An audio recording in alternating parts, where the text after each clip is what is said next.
안녕하세요. 한 주 동안 잘 지내셨죠? 오늘은 기독교의 8강 교회론 기독교 윤리에 공부하는 시간입니다. 먼저 교회론부터 보겠습니다. 신론에서 구원론까지는 개인 구원 문제를 다룬다면 교회론은 구원받은 성도들의 모임에 대해서 다룹니다. 그리고 중요한 것은 이제 교회는 예수님이 세운 유일한 조직입니다. 잘 아시듯이 마태복음 16장 16절 베드로가 주는 그리스도시요 살아계신 하나님의 아들이시니이다 했을 때 예수님이 그 신앙의 고백 위에 교회를 세운다고 하셨어요. 그리고 이제 교회를 통해서 복음 전파가 이루어지기 때문에 또 교회에서 오늘날 성도들이 신앙이 성숙하기 때문에 교회로는 너무나 중요합니다. 첫 번째 이제 교회 개념을 한번 보는데 명칭을 보려고 합니다. 성경에는 교회와 연관된 개념을 간접적으로 설명합니다. 첫째는 카할인데 불러 모으다, 소집하다 란 의미를 지닙니다. 또 회중, 또 집회로 번역됐습니다. 이스라엘의 총회, 여기 카할이에요. 교회의 개념입니다. 그 다음에 두 번째는 에단데 역시 회중, 집회 이렇게 번역되었는데 카할이 백성들의 실제적 집회를 의미한다면 이 말은 집회 대상, 그러니까 회중이 더 중요하다 하는 겁니다. 세 번째로는 신약의 개념인데 스나고게, 회당으로 번역된 거죠. 모일 회자의 집당자, 모이는 장소 이런 뜻인데 포로 이후 그리고 예수님 이후에 그 AD 70년 성전 파괴된 뒤에 유대인들이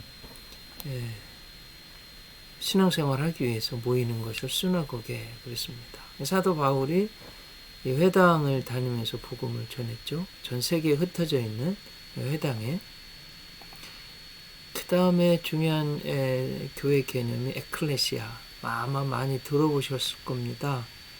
부름을 받아 나온 사람의 모임 이란 뜻을 지닌 이 말은 가장 보편적인 교회 명칭입니다. 그래서 가정교회도 있고 또 지교회 총칭이기도 합니다. 반대 개념은 디아스포라, 흩어지는 교회입니다. 흩어지는 교회. 요즘 코로나 시대에 모이는 교회 보다도 이 디아스포라 흩어지는 교회가 좀 강화됐다 할 수 있겠습니다.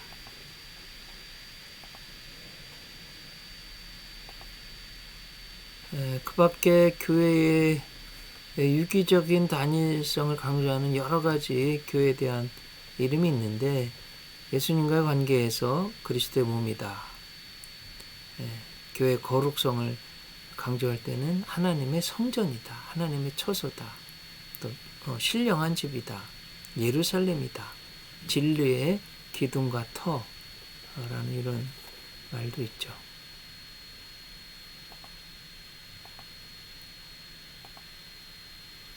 교회의 기원을 한번 보겠습니다. 근원적 기원은 하나님이 영원한 작정 안에서 창세전부터 교회 조직이 이루어졌다. 에베소서 사도 바울이 로마 감옥에서 에베소 교인들에게 쓴 편지죠. 그 안에 이제 교회가 특히 사도 바울이 성도들이 하나님의 자녀들이 만세 전에 창조 전부터 창세 전부터 그리스도 안에서 하나님이 우리를 택하시고 또 예정하시고 하나님의 아들들이 되게 하셨다. 이 속에서 교회의 기원을 근원적 기원이 창세전이다 영원하다 알 수 있습니다. 역사적 기원을 보면 성경에 최초로 교회라는 이름이 나온 건 가이사라 빌립보 지역에서 사도 바울이 주는 그리스도시요 살아계신 하나님의 아들입니다 하는 그 신앙의 고백 위에 내가 이 반석 위에 내 교회를 세우리니 음부의 권세가 이기지 못하리라. 내가 천국 열쇠를 내게 주리니 네가 땅에서 무엇이든지 매면 하늘에서도 매일 것이요 네가 땅에서 무엇이든지 풀면 하늘에서도 풀리리라. 이게 이제 최초의 교회 기원입니다. 역사적 기원. 그 다음 생각해 볼 것은 이제 교회 본질이에요. 교회는 이제 보이는 교회, 비저블 처치, 성전이죠. 또 보이지 않는 교회, 인비저블 처치. 그러니까 예수님이 강조하신 겁니다. 예수님을 구주로 믿는 성도들의 모임. 주는 그리스도시요 살아계신 하나님의 아들이십니다. 이렇게 고백한 신앙의 고백 위에 세워진 교회, 각 심령에 세워진 교회, 그런 성도들이 모이는 교회. 이게 더 중요한 거죠.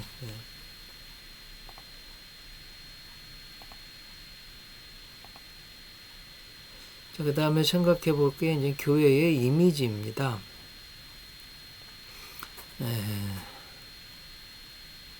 이제 우리 정성욱 교수님이 책에 써놓으신 거, 우리 텍스트북에 나오는 내용들이에요. 교회의 이미지. 첫째, 성부 하나님을 아버지로 모신 가족. 관계성에서 성부 하나님과의 관련해서 하나님을 아버지로 모신 가족들. 교회 성도님들은 서로 형제 자매가 되는 거죠. 그래서 교회 왔을 때 형제요 자매요 하는 것. 교회는 한 식구로서 하나님을 아버지로 모시기 때문에 서로 사랑하고 아껴줍니다. 두 번째는 성자 예수 그리스도의 신부라는 거예요. 예수님과 관련해서는 개개인도 예수님의 신부, 믿음의 공동체인 교회도 예수님의 신부입니다. 자, 우리가 주님의 신부이기 때문에 신랑 대신 예수님의 영광, 존귀함에 참여합니다. 특권이죠. 동시에 신부이기 때문에 교회는 예수님에 대한 신앙의 정절, 순결을 지켜야 됩니다. 이런 의미에서 이제 교회의 불순물, 세상의 것이 들어오면 정화하고 개혁하는 것이 필요합니다. 그리고 개신교회는 개혁교회 전통이 있습니다. 세 번째 이제 교회의 이름 또 관계성, 성령의 전이라는 거예요. 성령 하나님과 관련해서는 성령님이 사시는 집. 가장 중요하게 말씀드린 것, 성경에서 가장 중요하다고 했을 때 요한복음 3장 16절 하나님이 세상을 이처럼 사랑하사. 그리고 성령론에 있어서 가장 중요한 장절이 고린도전서 3장 16절 너희가 하나님의 성전인 것과 하나님의 성령이 너희 안에 거하시는 것을 알지 못하느냐. 그 말씀이에요. 그래서 성령님의 거룩성을 교회는 닮아가야 됩니다. 그래서 불완전한 교회라도 완전성을 향해 나아가야 됩니다. 그래서 교회 행정이나 운영도 성령님의 전이기 때문에 정직해야 됩니다. 그리고 성령님의 전인 교회는 성령님이 운행하시고 다스려야 됩니다. 중요한 건 그래서 교회는 성령님의 음성을 듣고 순종하는 공동체, 그게 교회입니다.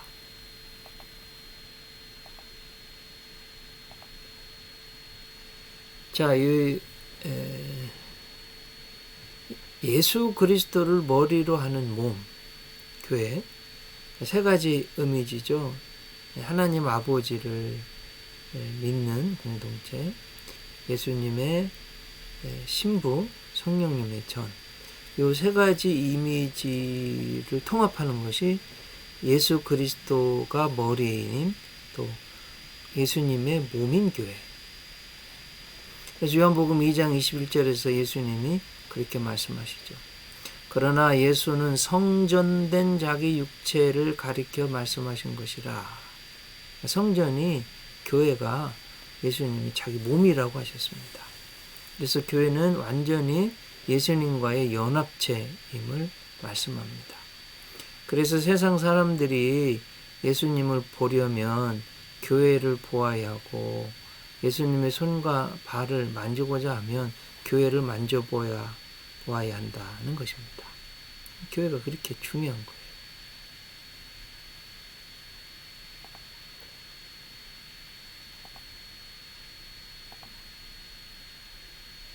이제 이런 관점에서 성경을 요한복음 15장 5절, 6절, 7절 너무 중요합니다. 나는 포도나무요 너희는 가지라. 그가 내 안에 내가 그 안에 거하면 사람이 열매를 많이 맺나니 나를 떠나서는 너희가 아무것도 할 수 없습니다. 주님이 나무고 우리가 가지라면 예수님께 붙어 있어야 되는데 어떻게 붙어 있을 수 있느냐 하는 거예요. 교회 공동체 안에 있어야 되고 성전에 또 와야 되는 겁니다.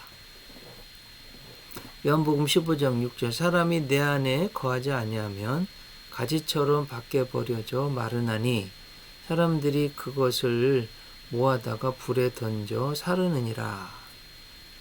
또 너희가 내 안에 거하고 내 말이 너희 안에 거하면 무엇이든지 원하는 대로 구하라 그리하면 이루리라. 교회가 예수님의 전이기 때문에 예수님의 몸이기 때문에 가능한 겁니다. 그래서 교부 키프리아누스 또 시프리안이라고도 하고요. 유명한 말을 했습니다. 교회를 어머니로 모시지 않는 자는 하나님을 아버지로 모실 수 없다. 아주 유명한 말이죠.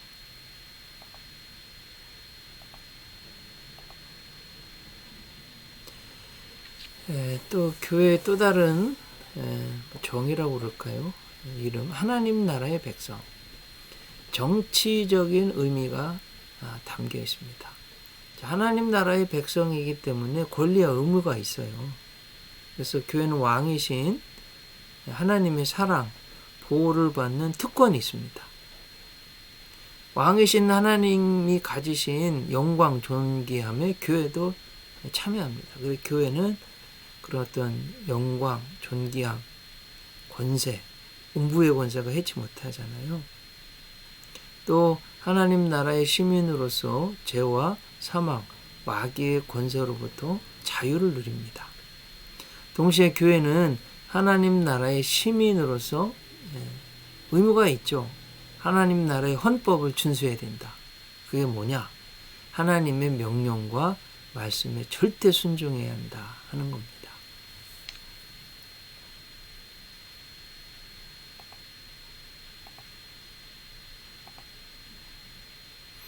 또 교회는 하나님의 양무리들의 모임입니다. 그래서 주님은 교회 목자장이고 우리를 푸른 초장 쉴만한 물가로 인도합니다. 또 예수님이 그러셨던 나는 양의 문이니 너희가 들어가며 나오며 풍성한 꼴을 얻으리라 그러셨잖아요. 우리는 또 양무리로서 주님을 따르고 순종해야 됩니다.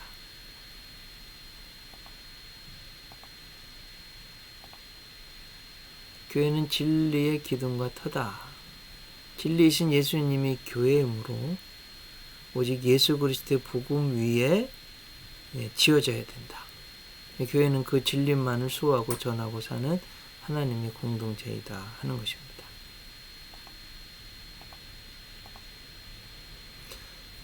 교회는 또 하나님의 군대입니다. 하나님의 군대로 공중 권세 잡은 악의 세력과 싸우는 하나님의 군대, 군사들이 교회입니다. 그러므로 교회는 대장 대신 예수님을 따라서 거짓과 비진리와 싸웁니다. 교회는 사탄과의 영적 전쟁을 수행하고 영적 전쟁의 최전방에 서 있는 것이요. 지역 교회예요. 로컬 처치라고 하는 것입니다.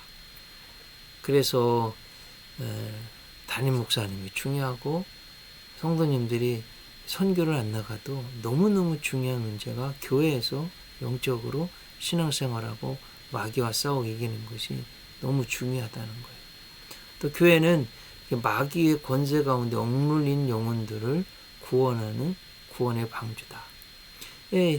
구약에서 교회를 가장 잘 예표하고 있는 것이 사인이 노아 구원의 방주다 하는 겁니다.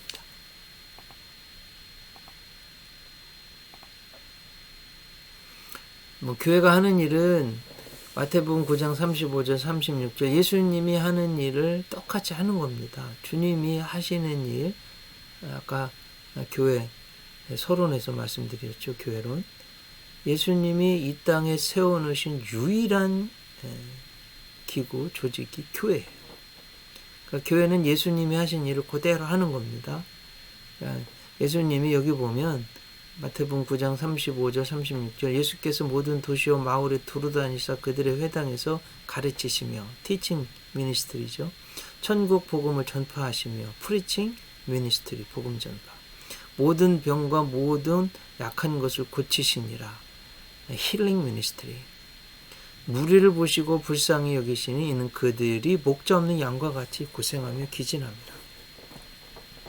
이건 helping ministry입니다. 교회도 그걸 똑같이 해야 되는 거예요. 교회가 해야 되는 가르치는 사역. 하나님이 어떤 분인가? 하나님 우리에게 요구하시는 것이 무엇인가? 어떻게 해야지 구원을 받는가? 하는 것을 교회는 가르쳐야 됩니다. 무엇보다도 하나님의 말씀을 가르쳐야 됩니다. 예수님이요, 실제로 구약시대 랍비로 하나님의 말씀을 가르쳤습니다. 10대 때에도 그 평생 성경을 연구한 랍비들과도 대화하고 오히려 가르친 것을 알 수 있지 않습니까? 두 번째로는 전도와 선교 사역이에요. 예수님은 천국 복음, 하나님 나라 복음을 전파하셨습니다. 교회도 하나님 나라의 복음을 전파하는데 최선을 다해야 합니다. 치유 사역이에요.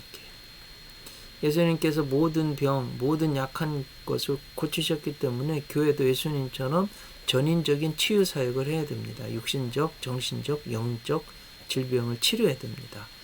또 중요한 건 세계관, 가치관의 치유, 교육도 포함시켜야 됩니다.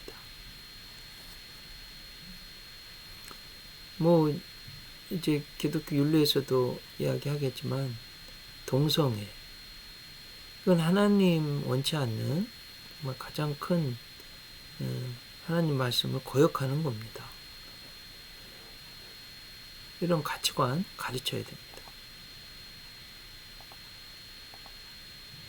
긍휼과 구제사역 교회가 해야 돼요. 예수님은 목자 없는 양과 같다고 서민들을 보시고 민망히 여기셨습니다. 그래서 오병이어의 기적을 베푸신 거예요. 자, 여기서 민망히 여기다는 뜻은 창자가 끊어지는 듯한 아픔을 말합니다. 단장의 고통.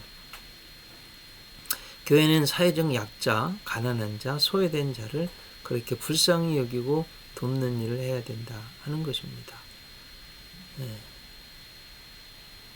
한국 최초의 양의사가 박서양인데 그 아버지가 박성춘인데요. 백정이었어요. 전염병에 걸려서 죽게 되었는데 한국의 조선에 어떤 단 한 명의 의사도 안 돌보는 거예요. 죽을 수밖에 없는데 이 소식이 제중원 4대 원장 에비슨 원장에게 알려져서 그 에비슨 원장이 밤새도록 와서 돌보고 살려주었어요. 아니 걔 되지만 또 못하게 취급받는 백정을 고종 황제의 주치의가 돌보고 고쳐주고 하는 걸 보고 감동을 받아가지고 이 양반은 이름도 없었는데요. 박성춘이라고 이룰 성자 봄춘자 다시 봄을 이루었다. 다시 살았다는 거예요. 나중에 장로님이 되고 나중에 조선의 그 노예들 해방시키는 인권운동을 한 선각자가 되었는데 그의 아들을 재중원에 바쳤습니다. 그래가지고 한국 최초의 서양 의사가 되고 연세 세브란스 그 병원의 전신인 재중원에서 교수가 됩니다. 이렇게 선교사님들이 예수님 닮아서 가난하고 완전 사회 밑바닥 인생들 돌보고 교육하고 이래서 사회 지도자들 정말 복음을 전하는 획기적인 역사들 그렇게 만든 겁니다. 구제사역 그래서 너무나 중요합니다. 자, 이제 교육, 선교, 치유, 구제사역을 감당하는 본질적인 힘이 뭐냐? 예배예요. 예배를 통해서 공급받습니다. 예배는 교회와 성삼위 하나님이 만나는 사건입니다. 교회가 하나님을 찬양하고 경배하고 기도하면 하나님은 우리에게 말씀과 성령 충만과 은혜와 복으로 채워주시는 것. 그게 바로 예배예요. 그래서 신앙생활은 이 예배가 사느냐 죽느냐에 달려 있습니다. 서로 돌아보아 사람과 선행을 격려하며 모이기를 피하는 어떤 사람들의 습관과 같이 하지 말고 오직 권하여 그날이 가까움을 볼수록 더욱 그리하자 말씀하셨어요. 코로나 시대에도 우리가 꼭 들어야 돼. 앞으로 이제 가면 갈수록 자꾸 모이는 게 어려워지는 그런 시대, 풍속, 습관, 그럴 텐데 더 모이라고 하시는 거예요, 하나님은.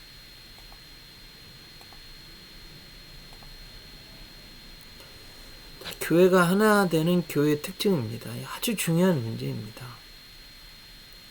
어쩌면 이제 기말고사에 나올지 모르겠어요. 4가지인데, 통일성. 하나라는 거죠, 원. 교회는 지역마다 문화도 다르고, 언어도 다르고, 다양한 모습을 갖습니다. 예를 들면, 지금 제가 섬기는 예수은혜교회가 파라과이에 교회를 8개를 지었습니다. 근데 이제 그 선교사님이 짓는데 어느 지역에는 벽돌로 짓고 어느 지역에는 나무로 짓고 어느 지역에는 돌로 짓고 그 지역의 특성을 맞춰서 교회 모습이 다르다고 그래요. 하지만 근본적으로 예수 그리스도의 한 몸으로서의 통일성을 갖는다. 그러니까 모든 참된 주님의 교회는 주님 안에서 하나다. 이거예요. 아주 중요한 특징이죠. 꼭 아셔야 됩니다.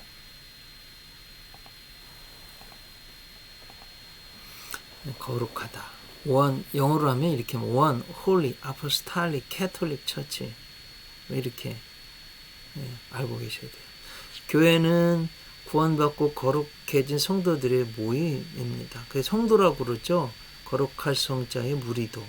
하나님 믿어서 죄 용서받고 하나님의 자녀된 거룩한 무리들이 모인 것. 성도예요. 교회가 그렇습니다. 하나님 앞에 거룩한 회중의 모임이에요. 하나님 나라를 위한 구별되고 성별된 공동체입니다. 물론 교회는 여전히 죄인들의 모임이에요. 그러나 신분상으로는 교회는 거룩한 하나님의 신부요 성령의 전입니다. 교회는 거룩합니다. One Holy Apostolic Catholic, 캐톨릭 보편성, 교회는 보편적이다 이런 뜻이에요. 모든 교회가 공동으로 합의할 수 있는 보편적인 진리 또는 복음이 교회의 기초가 된다는 것입니다. 그러니까 시간과 공간 초월해서 어느 때든지 어느 곳이든지 주님의 이름으로 두세 사람이 모인 곳에 교회가 형성된다는 거예요. 북한의 지하교회도 교회고 한국에 있는 대형교회도 교회고 아프리카에 있는 풀로 세워진 교회도 교회고 다 보편적인 교회라는 말씀이에요.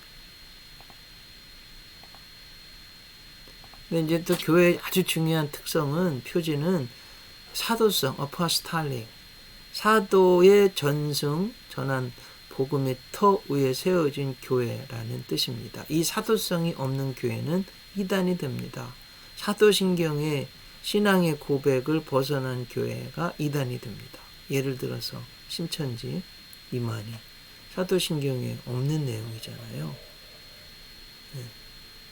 에베소서 2장 20절 너희는 사도들과 선지자들의 터 위에 세우심을 입은 자라 그리스도 예수께서 친히 모퉁이 돌이 되셨느니라. 사도적 전승 위에 세워진 교회. 그래서 여러분 이런 거예요. 예수님이 하시던 일을 사도들에게 맡겼고 사도적 전승에 의해서 세워진 교회들, 교부들 쭉 이어져 내려와서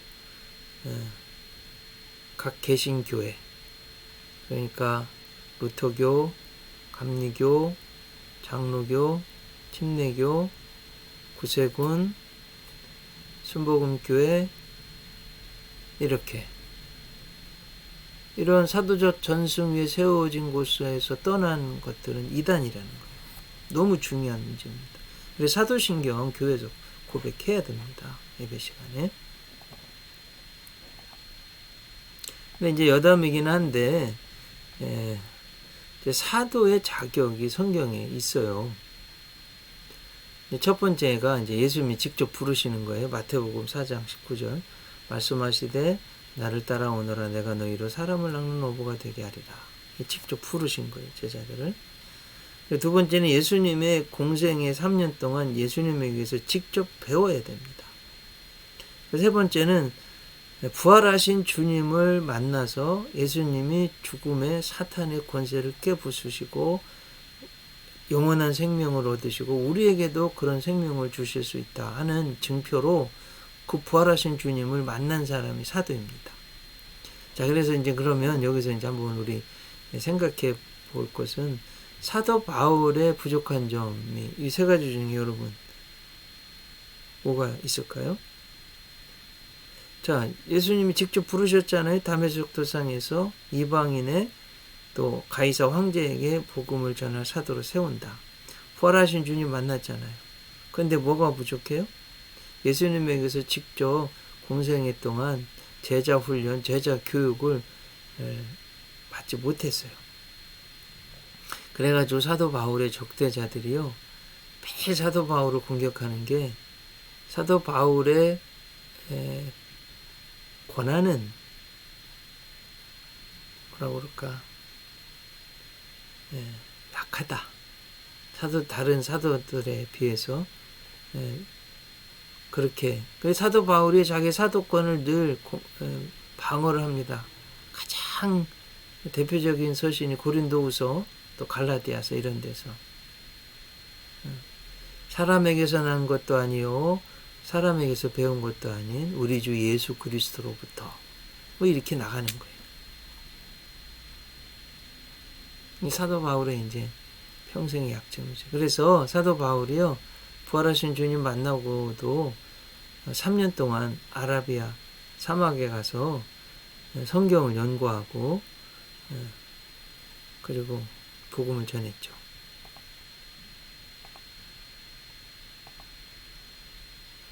자, 교회가 하나 되는 참된 교회 표지.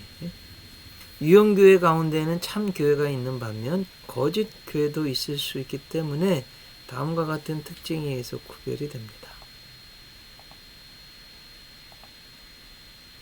말씀에 참된 전파가 있는 교회가 참교회다. 가장 중요한 표지라는 거예요. 그래서 이 복음 전파의 뼈대인 예수님의 십자가와 부활, 부활과 영생, 천국과 지옥의 말씀 전파가 근본적으로 진실되고 또 신앙과 행위의 지배적인 감화를 주어야 된다. 이게 없으면 교회가 아니라는 거죠. 참 교회가. 성례의 정당한 집행. 성례는 예수님이 내가 다시 올 때까지 이를 기념하여 지키라 하셨기 때문에 교회는요 성례, 성만찬 반드시 해야 됩니다. 그게 참된 교회의 표상이에요. 세 번째, 권징의 신실한 시행. 교리를 순수하게 유지하고 성례의 거룩성을 보존하기 위해서 정당한 권징을 신중하게 시행하는 교회 필요하죠. 한 가지 예를 든다면 부산 진교회 곽선희 목사님 제가 부흥회 때 이제 들은 이야기인데 동기 목사님이 부산 진교회 담임을 가셨답니다. 너무 오래된 100년이 넘은 교회죠. 그러니까 이제 그 교회 당회록을 쭉 살펴봤대요. 근데 우리 한국 초대 교회에 얼마나 성도님들이 신앙이 좋았는지 그 당회록을 보는데 깜짝 놀랄 일이 하나 있었답니다. 그게 뭐냐면 장로님의 아들 중에 한 사람이 52주 주일 중에 한 번 주일 성수 안 했다고 당회에서 이 장로님 장로의 그 아주 직무 중에 가정을 잘 믿음으로 인도하는 게 있잖아요. 그 아들 중에 한 사람이 그것도 52주 중에 한 번 주일 성수 안 했다고 당회에서 권징을 했는데 뭐냐면 1년 장로를 쉬라는 거예요. 근데 이 장로님이 순종해서 1년 쉬었어요. 이게 초대교회, 한국 초대교회 권징이 살아있고 정말 신실한 장로님 가정의 모습입니다.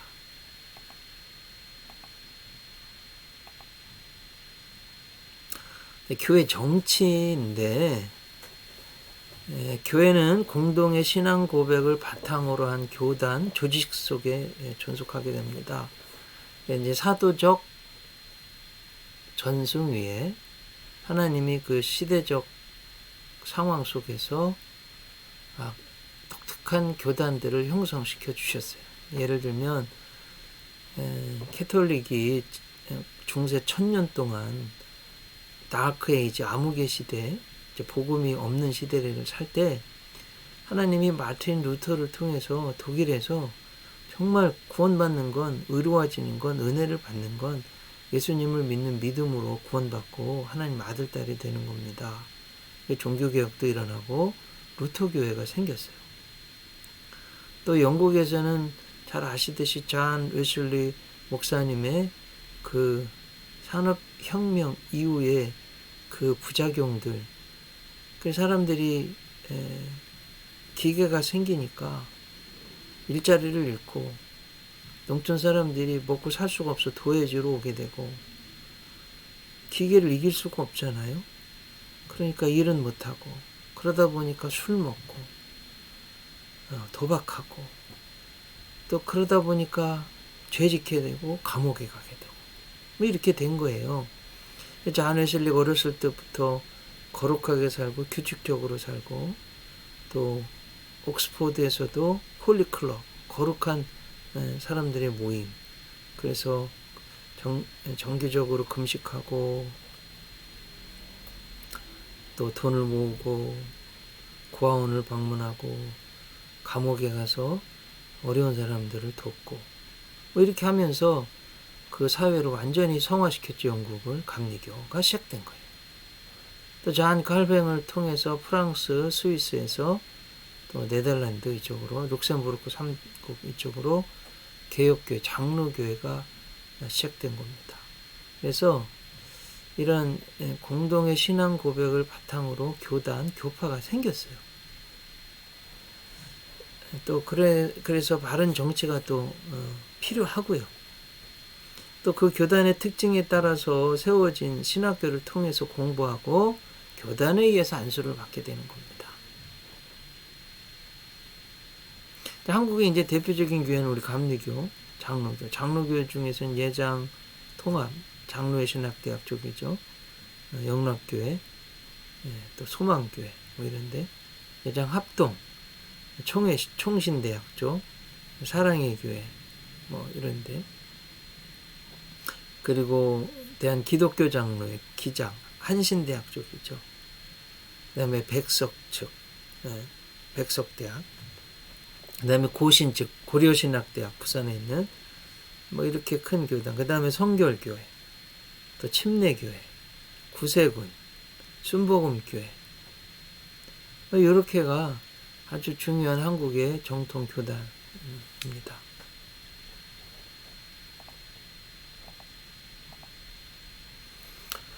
자, 교회를 어떤 주의로 위해서 교단은 정치를 하는 무교회주의자가 있습니다. 성서 중심의 신앙생활을 추구하는 기독교 사상이에요.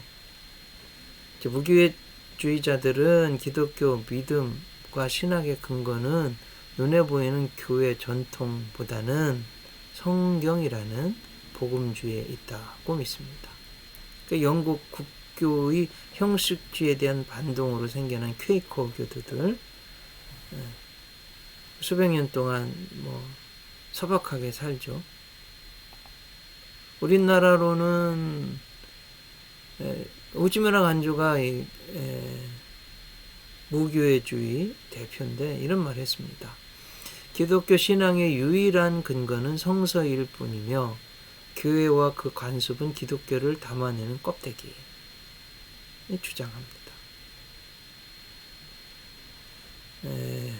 마르틴 루터, 장 깔뱅의 복음주의에서 많은 영향을 받았고 한국에는 오찌무라 간주의 제자인 함석헌, 김기호신, 송두영 등이 이에 속합니다.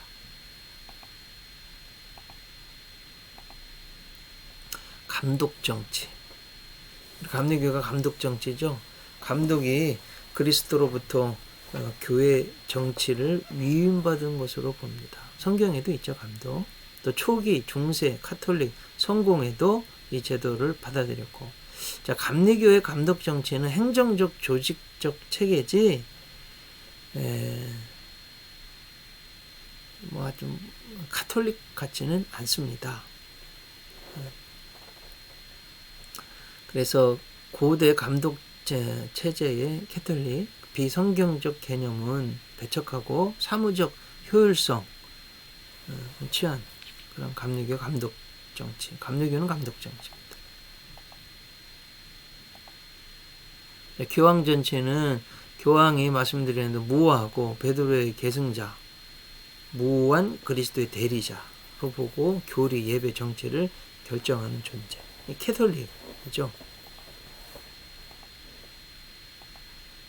회중 정치는 각 교회는 상호 독립한 완전한 교회, 독립교회라고 이런 교회 정치권은 모든 교회원들이 평등하게 갖는다. 이 침례교회의 정치 형태입니다. 그래 침례교회는 목사 안수를 개교회에서 줍니다.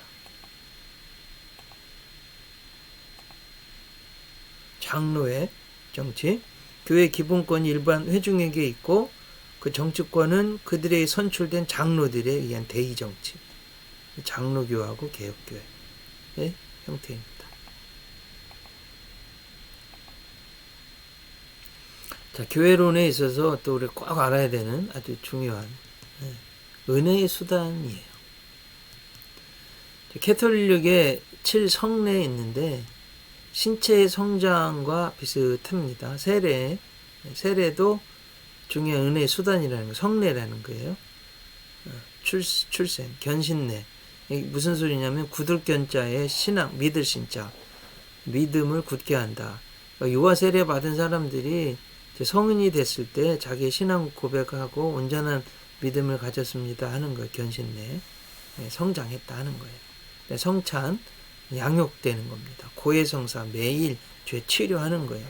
종유, 기름 부어주는 거죠. 죄의 잔재를 제거하는 것. 결혼도 캐톨릭은 7성례에 들어갑니다. 생식에 대한 성화. 사제, 안수, 임직 안수인데 성직자에게 능력을 부여해 주는 거다. 캐톨릭은 7가지를 성례라고 그래요. 우리는 개신교는 은혜의 수단이 2가지의 세례하고 성찬이에요.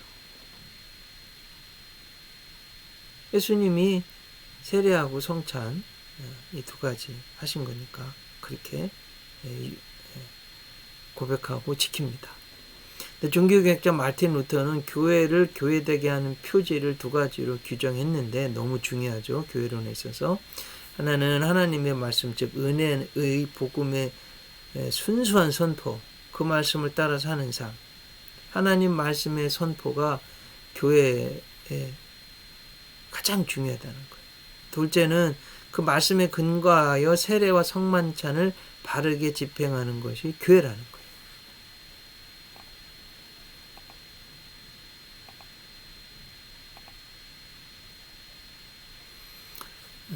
성례를 좀 살펴보려고 그러는데 유대한 신학자 어거스틴은 눈에 보이지 않는 하나님의 은혜를 눈으로 볼 수 있게 해주는 사인, 즉 증표가 성례라고 합니다.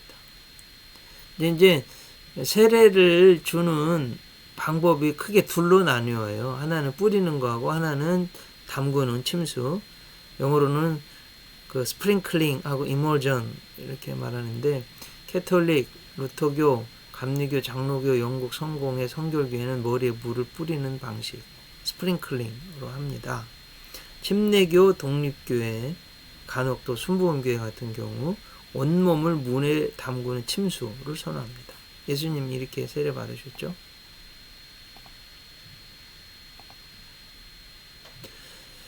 자, 근데 이제 또 성만찬,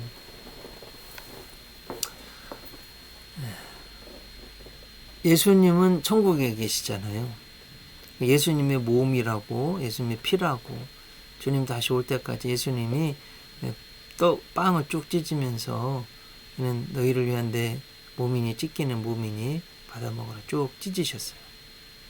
그리고 식후에 잔을 가지사 너희를 위해 흘리는 나의 피 곧 언약의 피니 받아 마시라.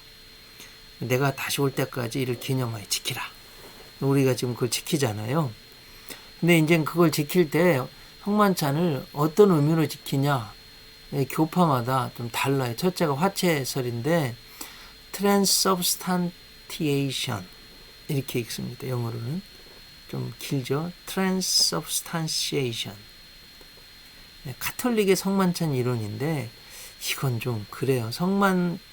성찬식에 사용되는 떡과 포도주가 실제 예수님의 살과 피라고. 로마 카톨릭의 관점입니다. 그래서 여러분 카톨릭에서 성만찬 할 때 빵 떨어지면요 다 주워 먹습니다. 예수님이 실제 몸이라 생각하기 때문에. 그거 떨어뜨리거나 흘리면 큰일 납니다. 두 번째는 공제설인데 consubstantiation, 성찬식에 사용되는 떡과 포도주에 예수 그리스도의 영뿐 아니라 부활하신 몸이 함께 계신다. 함께 한다, 이제 공제한다. 함께 공제해야 돼, 있을 제자인데 캐톨릭과 좀 비슷한데 약간 다른 건 완전히 예수님의 몸이다, 피다. 캐톨릭은 그 순간 변화된다 이렇게 하는 거고, 마르틴 루터는 주님의 몸과 피가 함께 한다 이렇게 본 거예요.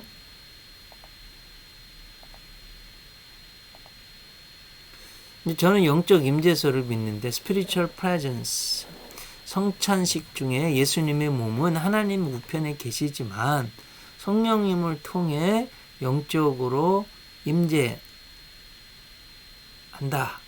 주장한 잔 칼빈의 주장이에요. 그래서 성만찬 때 사제의 은총을 체험하고 예수님을 영적으로 만나는 체험, 이게 맞지 않나요?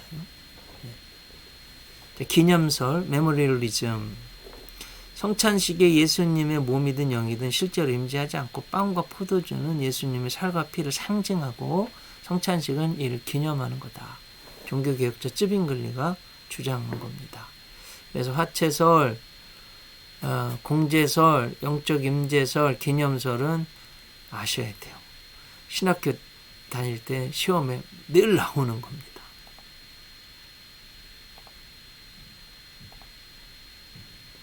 이것도 이제 교회론과 관계돼서 우리 개신교인들이 로마 카톨릭 교회와 뭐가 다른가?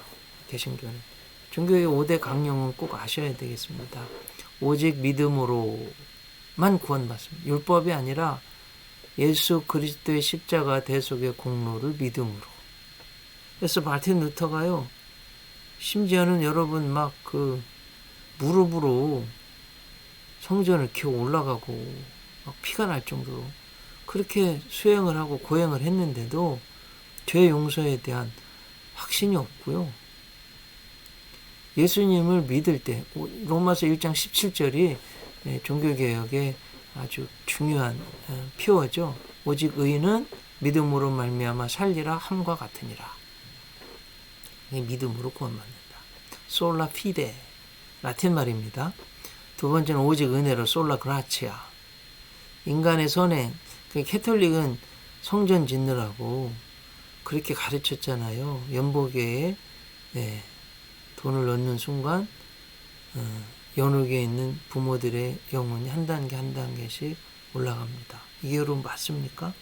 부자와 거지 나사로 예수님 누가복음 16장이죠.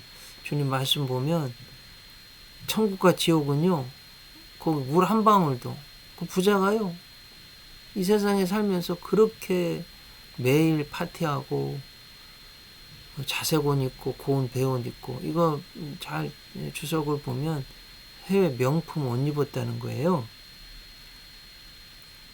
근데 한 번도 식사 대접을 안 해요. 밥을 안 줘요. 나사로한테. 죽어 지옥 갔어요. 지옥은 꺼지지 않는 불입니다. unquenching fire. 지옥이 꺼지지 않는 불이 있어요. 너무나 고통스럽고 목이 마른 거예요. 보니까 아브라함의 품에 나사로가 있네요.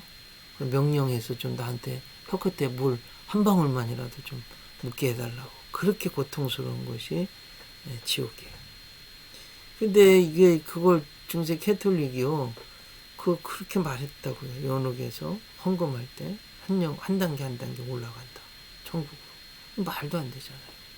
그러니까 구원을 받는 건 무슨 어떤 선행이나 헌금이 아니라 오직 하나님의 은혜, 십자가 대속의 은혜, 예수님의 은혜로 구원받는다. 솔라 그라치아.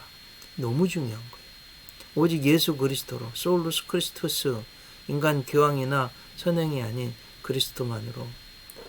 자세히 설명드렸으니까 이해되셨죠? 오직 성경으로.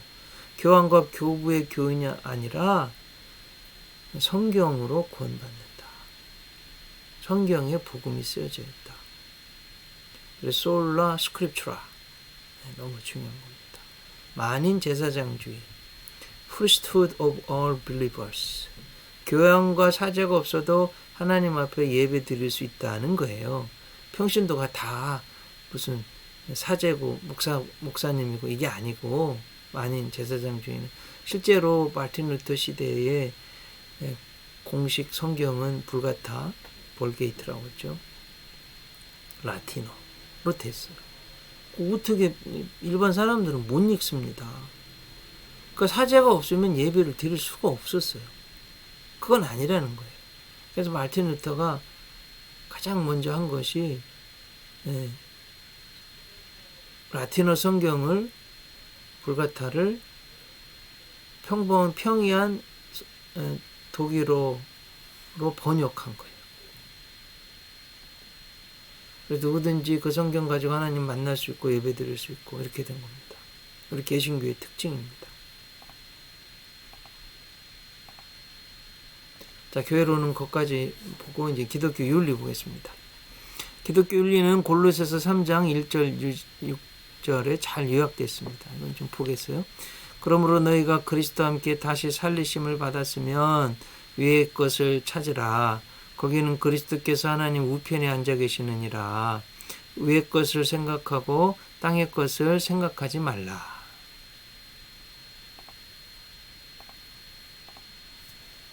이는 너희가 죽었고 너희 생명이 그리스도와 함께 하나님 안에 감추어졌음이라. 우리 생명이신 그리스도께서 나타나실 그때 너희도 그와 함께 영광 중에 나타나리라.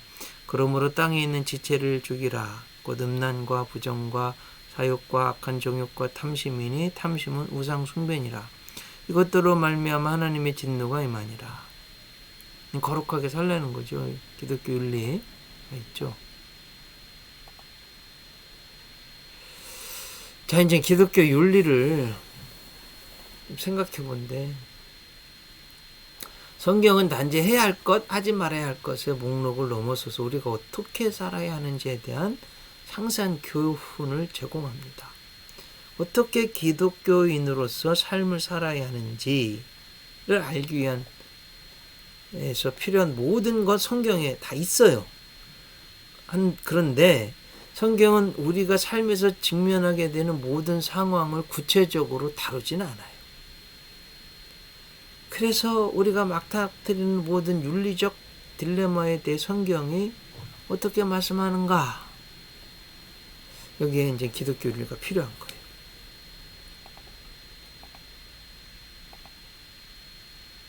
자, 학문에서 윤리를 도덕적인 원칙의 집합, 도덕성의 연구 그렇게 말하는데, 기독교 윤리는 그래서 우리가 행동하는 기준인 기독교 신앙으로부터 파생되는 삶의 원칙들, 그게 기독교 윤리예요.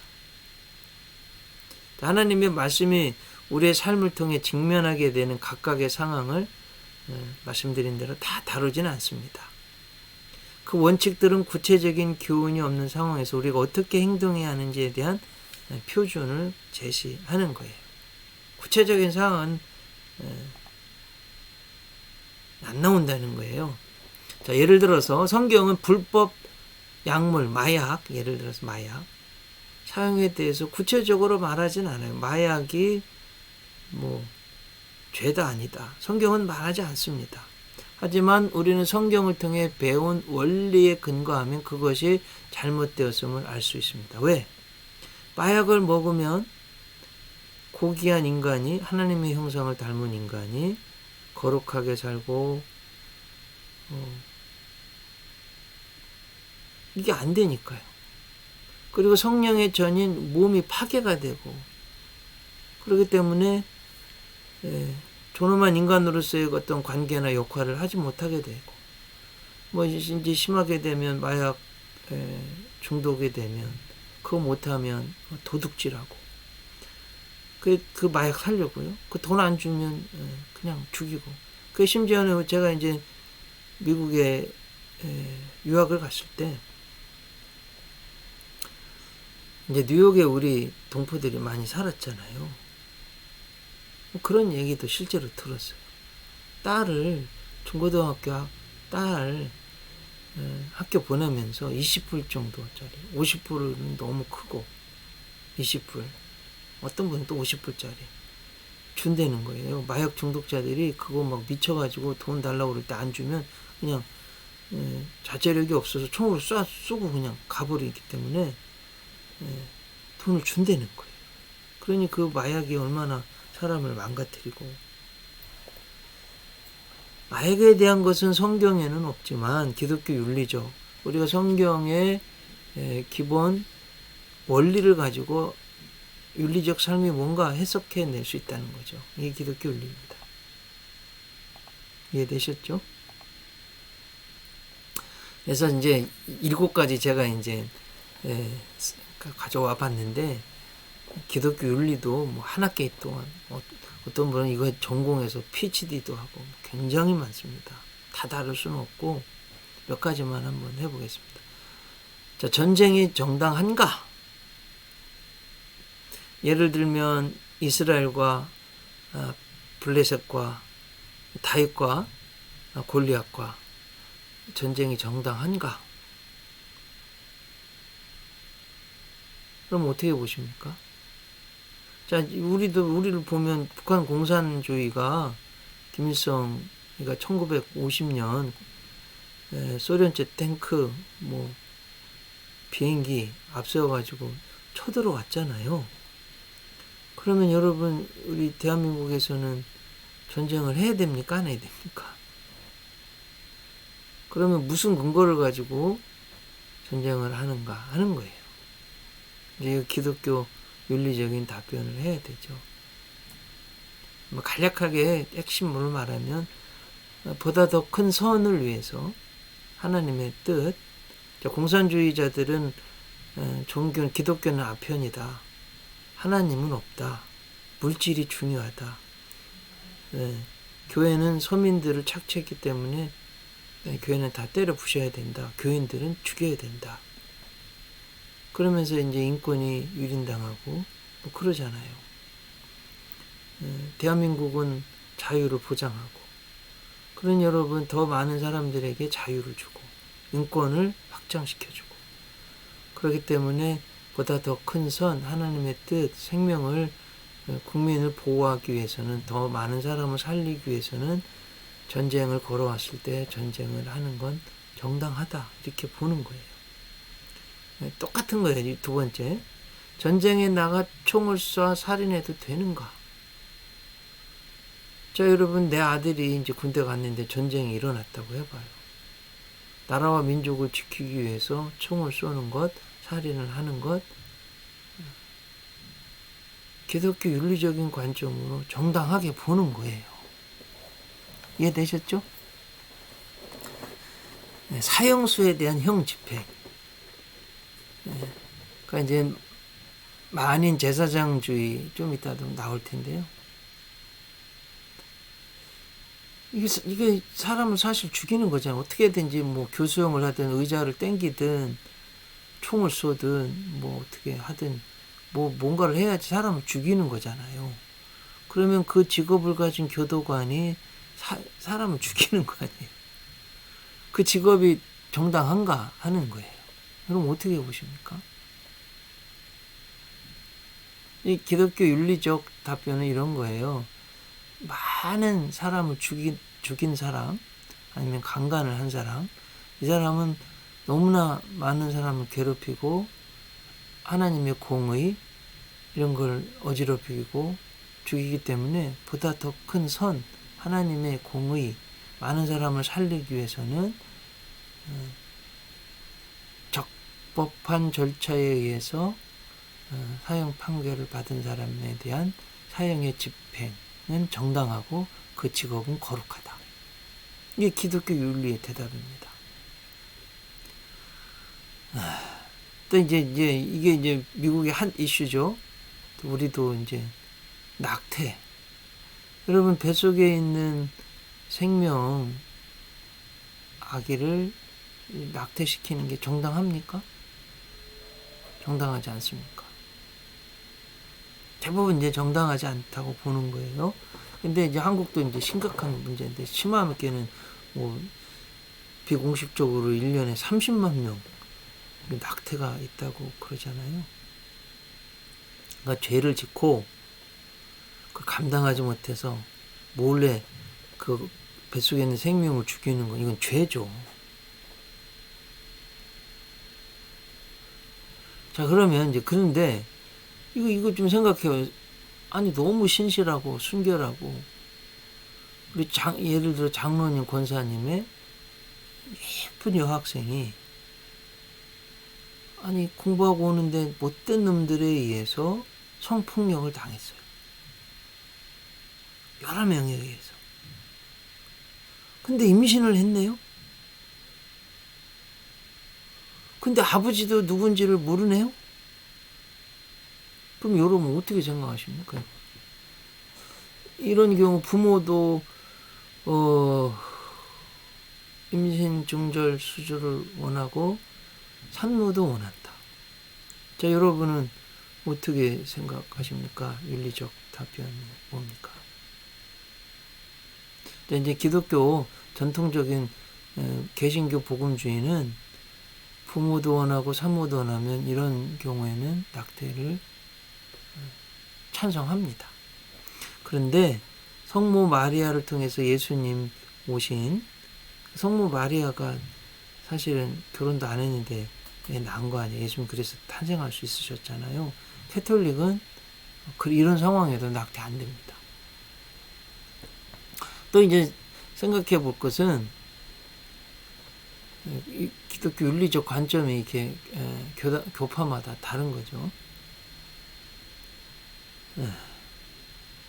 그다음에 여섯 번째 한번 생각해 보. 산모와 아이 둘 중 이제 애를 낳는데 위험한 순간이 돼서 뭐 산모가 몸이 약하다든지 병이 있다든지 뭐 어떻게 해서 둘 중 하나만 살릴 수 있다.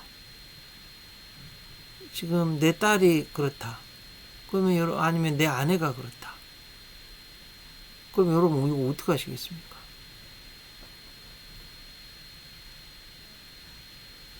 아들 이게 아이를 살릴 거냐, 엄마를 살릴 거냐.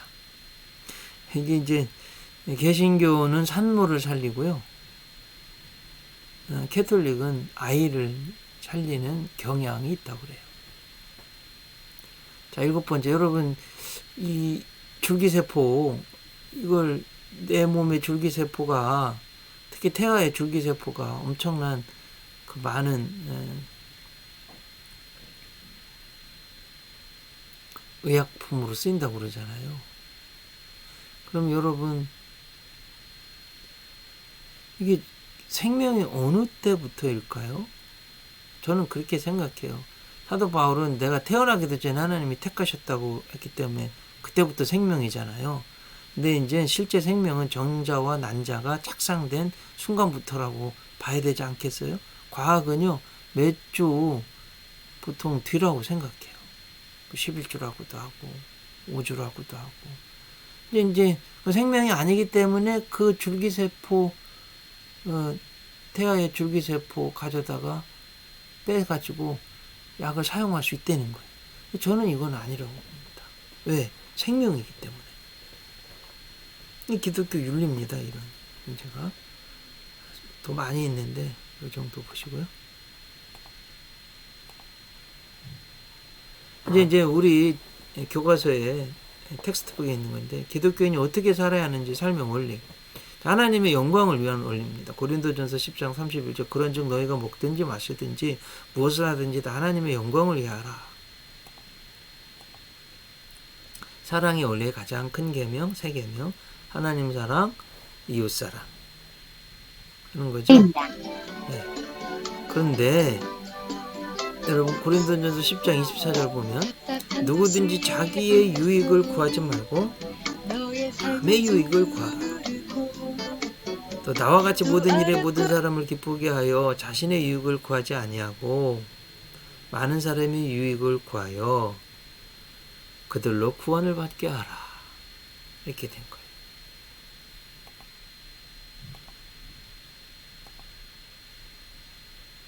먹든지 마시든지 무엇을 하든지 하나님의 영광을 위해서 하라는 그 말씀에 푹 싸고 있는 것이 고린도서 10장 24절 34절 하나님 영광을 위한 삶이 다른 사람의 유익을 위한 삶이다. 이렇게 살 때 신앙적이고 윤리적이고 바로 사는 거다. 이 기독교 윤리적인 삶이라는 거죠. 자, 기독교인의 가정생활은 어때야 되냐? 여러분 하나님이요 교회 세우기 전에 가정 먼저 세우셨어요. 안식일이 이제 교회잖아요. 그 전에 아담과 하와가 볼 수 있었으니까 가정이 문제예요. 가정이 바로 서는 것 중요해요. 근데 여러분 이거 아셔야 돼요. 제가 가정, 교회. 이 세상을 떠받드는 하나님 세우신 두 기둥이에요. 그런데 가정이 잘 서려면은 교회가 신앙생활이 무너지면 가정이 잘 설 수가 없어요. 또 교회가 잘 서려면은 가정이 또 잘 서야 돼요. 그러니까 이 두 가지는 가정도 잘 서고 교회도 잘 서야 집이 온전해진다 하는 거야. 이해되셨죠? 네, 너무 중요한 문제입니다.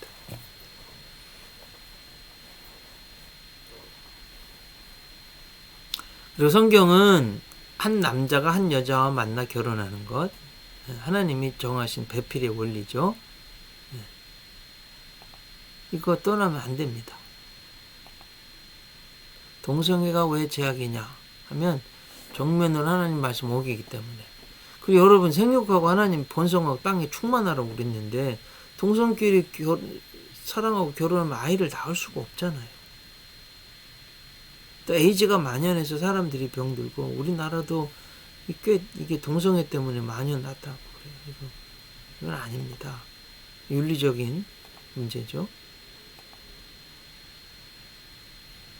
자, 성경이 말씀하는 가정생활의 기초는 부부생활.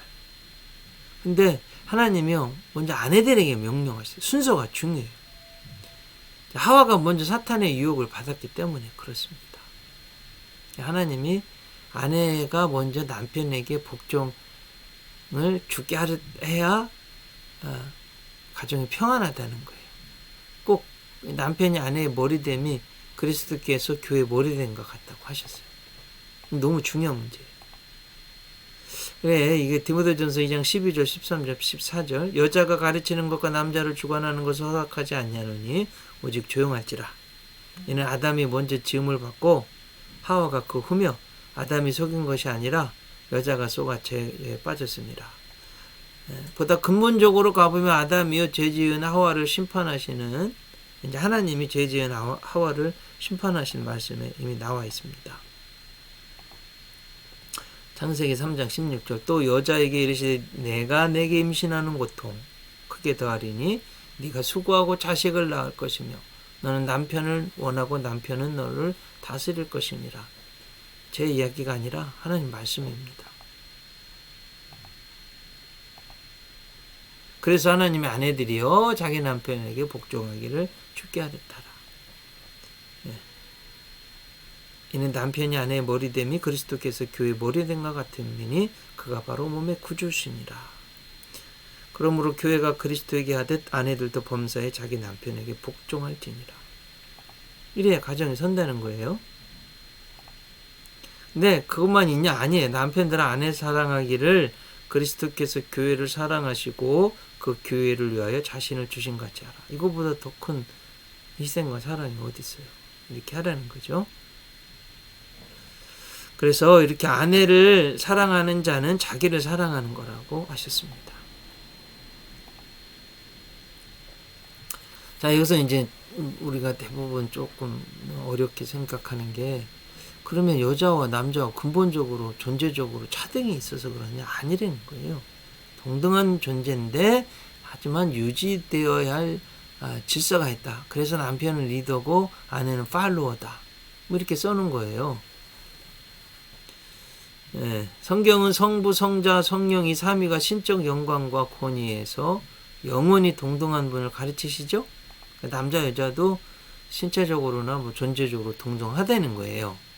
그런데 성경은 삼위가 함께 교통하고 사역하실 때 질서가 있다는 거예요. 그래서 성부 하나님은 일의 기획, 기원, 기획, 계획, 성장에게는 성자 예수님에게는 계획의 성취가, 성령님에는 그 성취된 계획이 적용하는, 이렇게 질서를 따라서 삼위 하나님이 역사하시듯이 남편과 아내도 동등하지만 서로 교통하고 일할 때는 남편은 리더로 주장하고 아내는 팔로워로 질서를 지키라, 이 말씀입니다. 수도 없이 많이 들었지만 또 합니다. 기독교인의 경제생활은 어때야 하나? 자유와 법치의 원리. 에덴 동산에 하나님이 다 자유를 주셨어요. 뭐든지 다 할 수 있었어요. 근데 또 전지전능하신 하나님이 아담과 하와가 죄 지을 것 아셨어요. 가만두신 이유 아시죠? 왜 그랬는지. 자유, 노예, 꼭두각시가 아니라 고귀한 인격체 하나님 형상을 가진 존귀한 자로 자유를 주셨기 때문에 그 자유 의지를 가지고 인간들이 죄 짓는 거 선택한 것 뿐이죠. 그만큼 하나님이 자유를 중요하게 생각하셔서 여러분, 자유, 민주주의, 자유, 시장 경제 체제가 하나님 편에 가깝다는 겁니다. 물론 완벽하다는 건 아니에요. 빈익빈, 부익부, 또 가진 자의 갑질 뭐 이런 문제는 있어요. 그렇지만 하나님께 가장 가까운, 성경에 가장 가까운 시장 경제 체제다 하는 거예요. 직업 소명론. 여기 보면 고린도전서 7장 17절 하나님이 각 사람을 부르신 그대로 행하라. 할례자든 무할례자든 그런 소리입니다. 그래서 하나님이 각 사람을 부르셨어요. 그 부르신 그대로 하라는 거예요. 교사로, 기업가로, 목회자로, 선교사로, 전도사로 부르신 그 자리가 소명의 자리 그대로 행하라는 겁니다.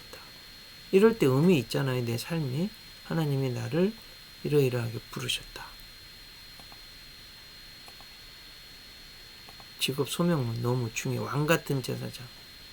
그러나 너희는 택한 족속이요 왕같은 제사장들이요 거룩한 나라요 그의 소유된 백성이다.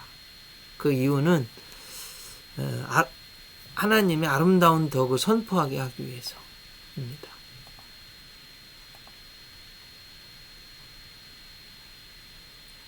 자, 이거 아주 중요한 얘기예요. 이 말은 모든 사람이 목사로 또 신부님으로 이렇게 전임 사역자들만이 제사장이 아니라 자신의 직업을 소명으로 믿고 그 직업의 자리에서 하나님의 영광, 이웃의 유익을 위해 살아가는 모든 그리스도인이 영적인 제사장이 됐다. 그래서 하나님 앞에 모든 직업은 거룩하다, 성직이라 하는 말씀이에요. 아까 말씀드린 적법한 절차에 의해서 사형을 집행하는 사형 집행자의 직업도 거룩하다 한 겁니다. 또 청직이에요. 누가복음 12장 42절. 주께서 이르시되 지혜 있고 진실한 청지기가 되어 주인에게 그 집 종도를 맡아 때를 따라 양식을 나누어 줄 자가 누구냐. 이제 우리를 청지기라고 하시는 거죠.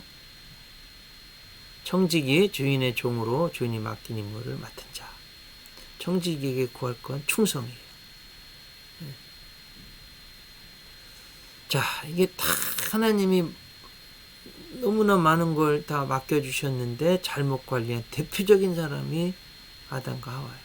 또 이제 추수감사절 기간인데 여러분 정말 한번 생각해 보세요. 하나님이 그 노력, 수고, 정성, 사랑 들여서 모든 걸 완벽하게 해주셨어요. 에덴 동산. 여러분 먹을 걱정 있었어요? 추운 걱정, 돈 벌 걱정, 직업 걱정, 자녀 문제, 뭐 질병의 문제 있었나요? 병 때문에 아프다든지? 아니에요. 완벽했어요. 그런데 성경을 보세요. 감사가 없어요. 뭔가 부족한 것처럼.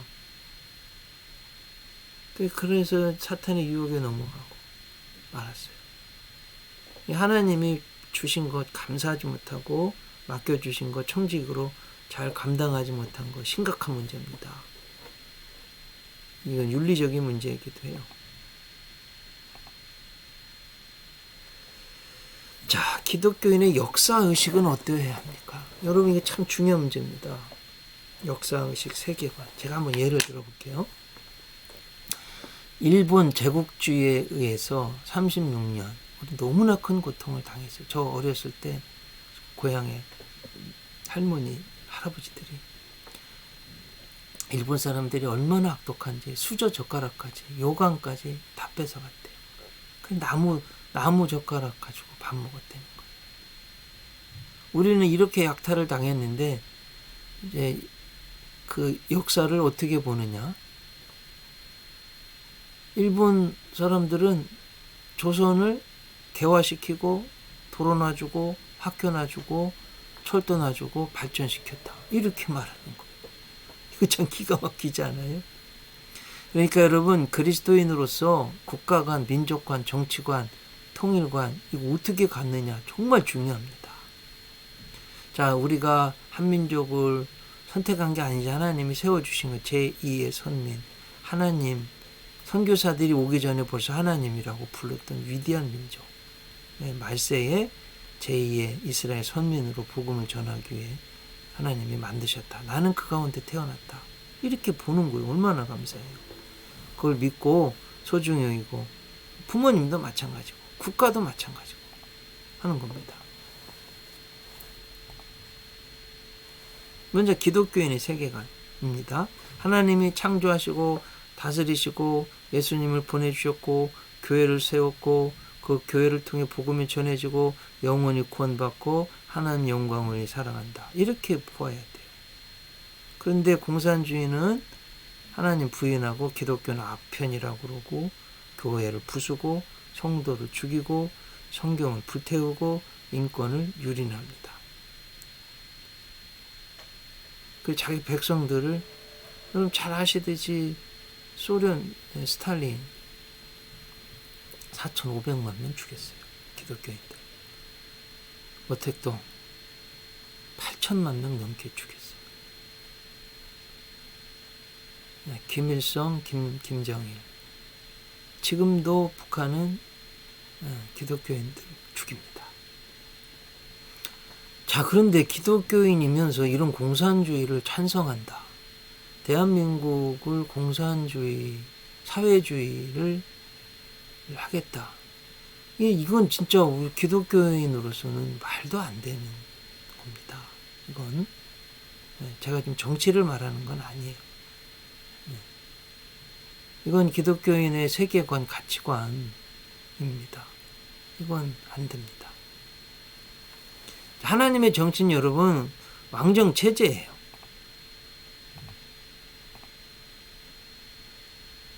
그 하나님의 나라가 세워진 헌법적 원리를 보면 자유와 법치, 인권 존중의 원리입니다.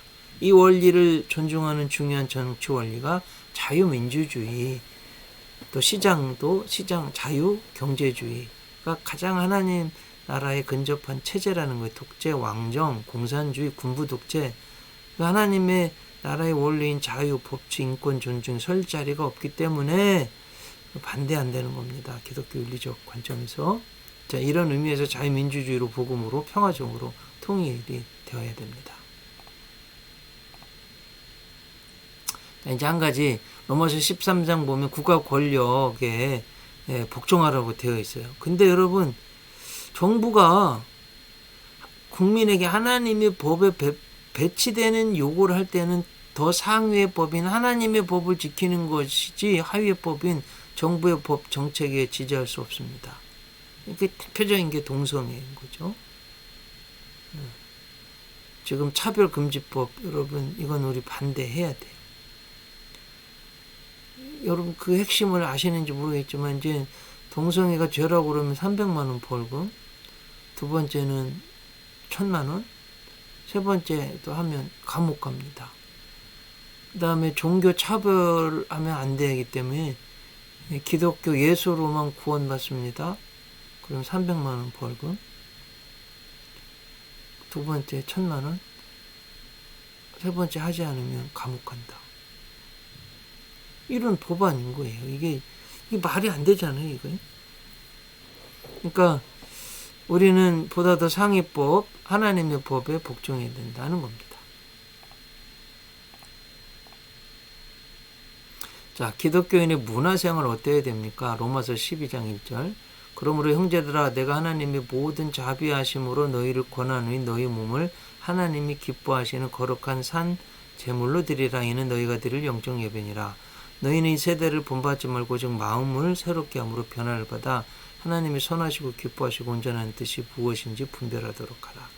이렇게 생활하라는 거죠.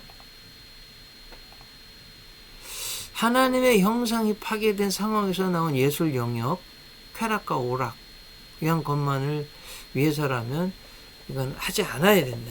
하지만 예술 영역을 통해서 재창조, 쉼, 소망, 용기 등 자기 개발의 동기를 받을 수 있는 것이 많이 있기 때문에 뭐 볼 수 있다는 거. 예를 들면 대장금, 뭐 일한 사람들은 90%가 받대요. 그러니까 한 여성이 정말 약자에서 사회적 어떤 지위를 얻고 자기 비전을 이루고 뭐 이런 정말 좋은 모티베이션을 주기 때문에 대장금 저도 받거든요. 정말 저 자신도 도전받았습니다. 괜찮다는 거예요, 그런 건.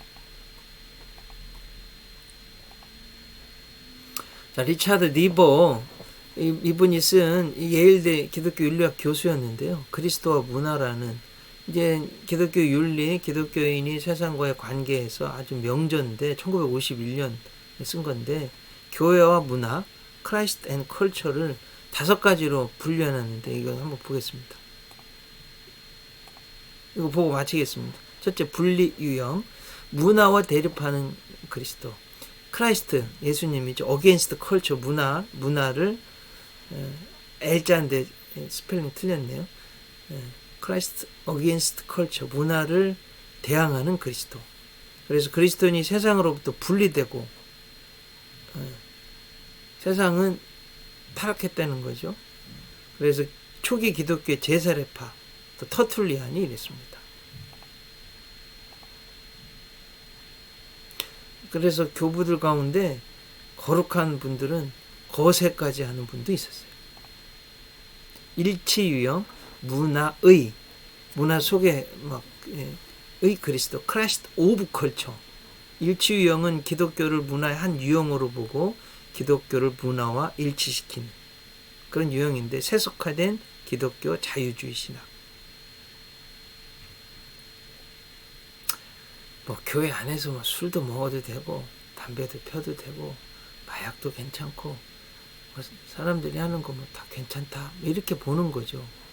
이런 유형도 있습니다.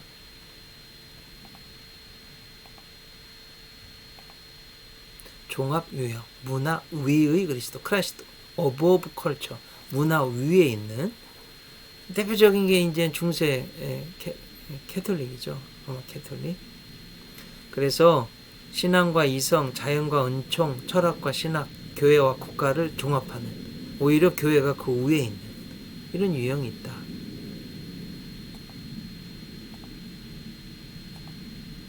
역설 유형, 문화와 역설적 관계인 그리스도, Christ and Culture in Paradox. 그리스도와 문화는 섞이거나 일치될 수 없고 하나님은 교회와 세상을 각각 다른 방식으로 다스린다는 이런 역설적인 긴장, 갈등 관계가 있는, 뭐 예를 들면 미국 예를 들어보면 이런 거예요. 1606년 버지니아의 제임스타운에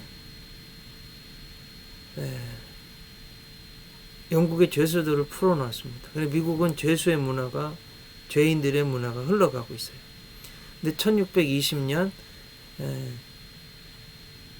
프로테스탄트 메이플라워 5월의 꽃이라는 배를 타고 102명이 매사추세츠주의 플리머스라는 곳에 도착합니다. 그들은 도착하자마자 기도하고요, 교회 짓고 학교 짓고 자기 집 짓고, 그리고 어떠한 일이 있어도 신앙 지키고 소박하고 근검하고 절약하고 술 담배 하지 않고 열심히 노동하고, 그렇게 해서 미국을 건설했어요. 그 두 문화가 흘러가고 있어요. 역설적인 관계에 있는 거죠.